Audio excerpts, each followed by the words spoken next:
to my channel. It's your girl Jay, and today I'm gonna show you guys how I make my wigs. This video is requested by a couple friends of mine for a while now, but I have been MIA and I will make another video on the reason for that in a little bit.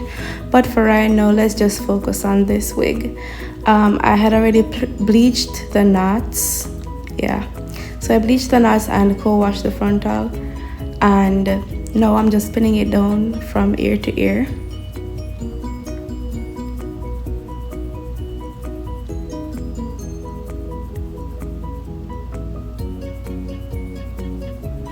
Guys, you want to make sure when you're pinning down your frontal, you have kind of like a M in the front of it, like you have space.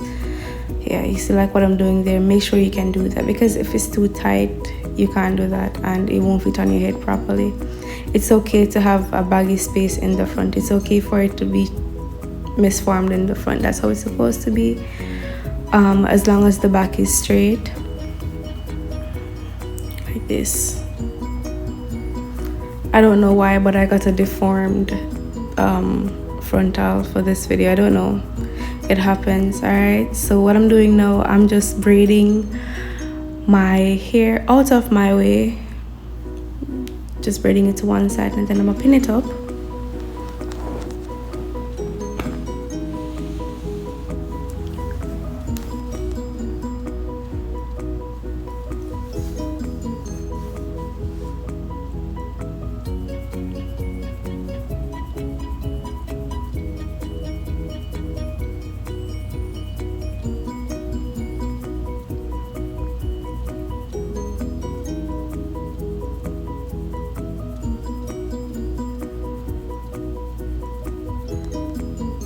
And this is how we're looking. All right, now I'm gonna just mark where I'm gonna lay my tracks. I do this because it's easier. Well, I don't always do it because I can eyeball it and I know how I want my wigs, but for the sake of this video, I decided to actually show you guys how I stencil out. Like when I was just learning, this is how I used to stencil out my wigs, so it would be easier. Whether you're using glue or you're using a hot glue gun or you're sewing your wigs, this is the easiest way for especially a beginner. Yeah. All right, and that's it. That is my outline that we'll be working with today, guys. And I suggest you do this if it's your first time making a wig. Take it from me, this is the easiest way to go. Honestly, it's the easiest way to go. All right, so let's start. I sewed on my frontal. I don't do it from ear to ear. I actually do it from the center to the ear and then the center to the other ear.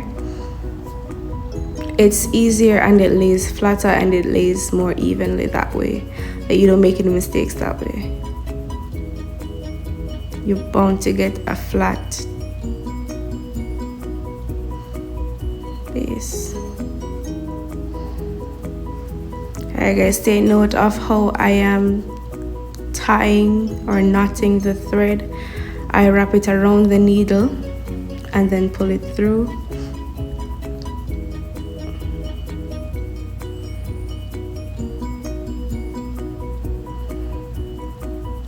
Wrap 1, 2 and pull it through. Guys, I use my finger like as, you know, that little thing that separates the thread on the sewing machine. Yeah, use your finger as a base in it so the thread runs on your finger and it doesn't get knotty. Honestly, I don't know where that piece of blonde thread came from. I think I was making another blonde wig. I might post that video as well.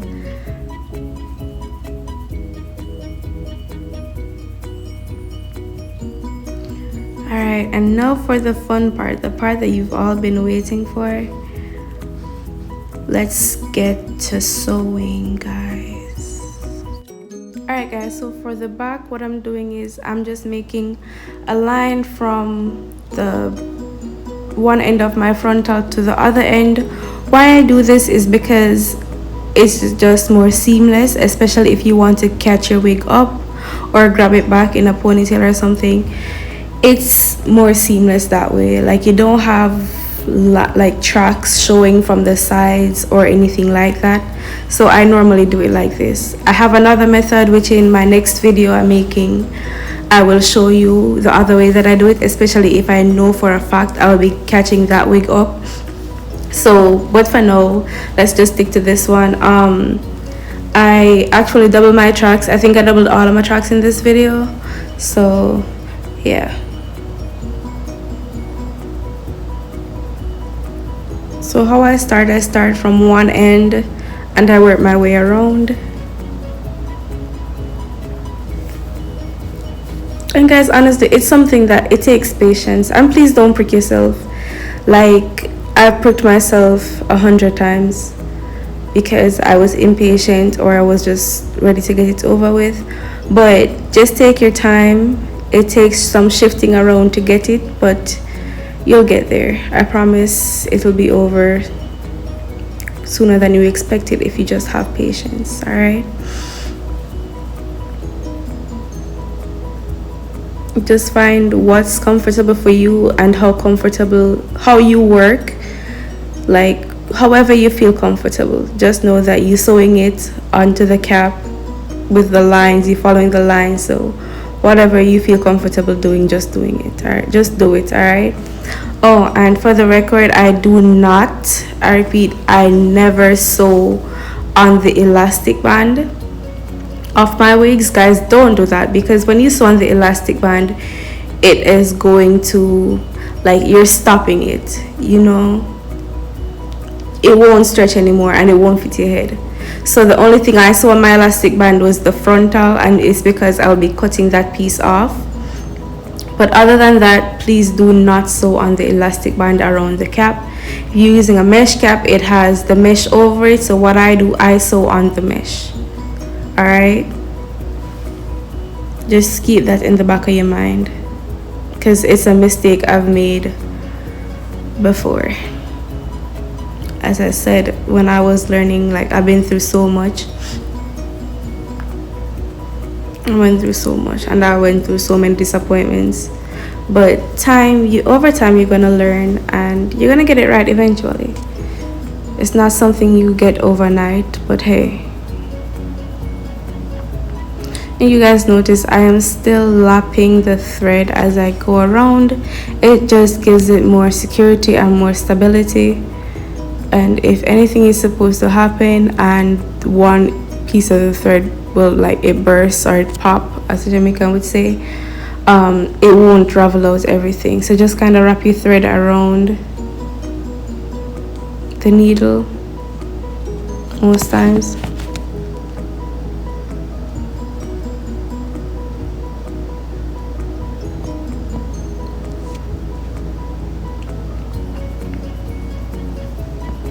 Guys, this is the part where I stop talking and let you guys listen to music, listen to the background music, and just watch the rest of the video. All right, I'll see you in the end.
but I know this might be a problem to some people. Yes, I do cut my wefts. Some people don't want to cut it. Some people prefer to like lap it or overlap it or something. I don't know why, but I prefer to cut my wefts. Why? Because I always get a more seamless finish that way. And there's nothing wrong. If you buy good hair, there's nothing wrong with cutting the wefts. It won't shed or anything. I don't think I've ever made a wig and have had a whole lot of shedding due to me cutting the wefts. But if you're not comfortable with it, you can always lap it. But another reason why I cut my wefts is because, as I said before, I am doubling my tracks, and for me to overlap double layer tracks, it would be more work on myself, and it could leave lumps and bumps in the sides, and I just didn't want to have that. You know, if you guys don't feel comfortable, as I said before, with cutting your tracks, you can always overlap them.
Guys could see what I'm doing from a different angle. So this is me working my way up to the frontal.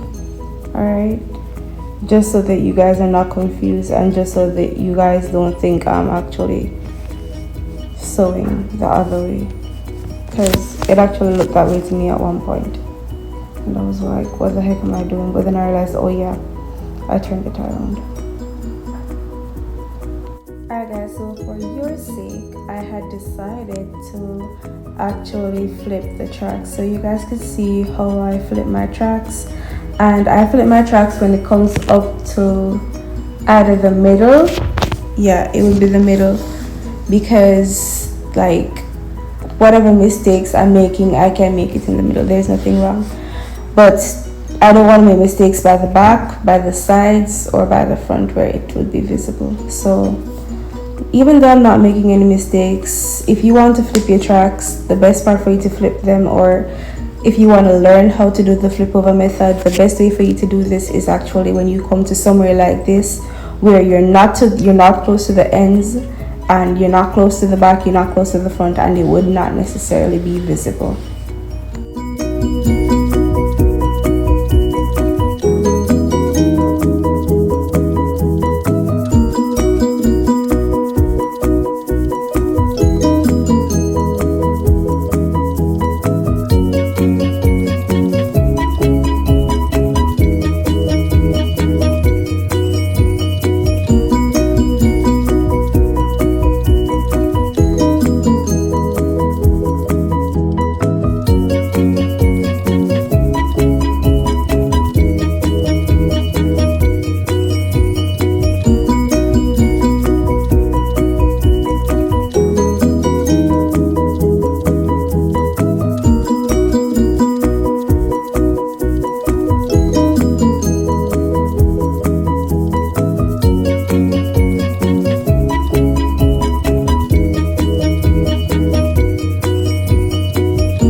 guys were wondering why I was leaving that part out or why I wasn't sewing the tracks down, as I said, guys, I like when my things are uniformed. I don't like lumps or bumps or anything. I don't like seeing it, so I leave that space there so that I can do the same thing I did with the back. When it comes close to the frontal, I sew one track straight across, just in case I want to do like a half up half down like type of style. If you want to catch up the frontal and leave the back out, even if you do a thin part on the back of the frontal, it's still not visible. Like you still can't see the tracks below, like beneath there. You can't see where you end the tracks, you understand? And this is actually why I do this. I do this to all my wigs, I believe.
part that we have all been waiting for. I'm gonna pin back my lace and I am finally going to run those scissors through the mesh gap. I'm gonna cut the mesh off, guys. I actually start from in the center and cut from, I cut from center to ear. Don't pay no mind what you saw me doing there. I cut from the center, and you realize that I don't cut all the way back. Reason being is because number one, you don't want to cut the threads that you just sewed, and number two is just in case you want to replace your frontal in the future, you won't have to make a whole new entire wig. All you have to do is just pin the pieces you see I left out right there. Those pieces you can easily pull them down and pin them down on your mannequin head. Remove your frontal and just replace it. It would be easier that way.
This is what I was talking about when I said I wanted to be able to catch it up and not have the tracks showing at the back, not have any spaces showing or anything.